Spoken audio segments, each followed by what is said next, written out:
La culture populaire et les médias influencent le témoignage. Et je te l'explique. 1990, le 7 novembre 90, il y a des gens qui sont réunis sur le toit de l'hôtel Hilton Bonaventure à Montréal. Il est à peu près 19 heures, ils lèvent les yeux au ciel et là, ce qu'ils voient, c'est une espèce de couronne de lumière, 7 ou 8 lumières de couleur ambre qui sont statiques au-dessus de l'hôtel Bonaventure. Donc, les gens vont informer d'abord la lifeguard et elle va en parler à l'agent de sécurité qui, lui, va appeler éventuellement la police de la CUM, comme on disait à l'époque. On va également appeler les journaux. Le Journal de Montréal n'a aucun intérêt pour le sujet. TVA, aucun intérêt.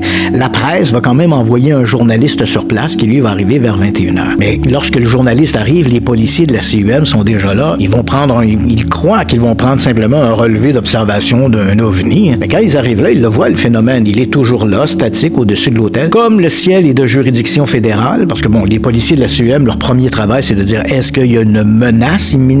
Il n'y a pas cette menace-là. Donc, le ciel étant de juridiction fédérale, on appelle la GRC et on leur demande est-ce qu'il y a un procédé particulier pour une observation d'OVNI.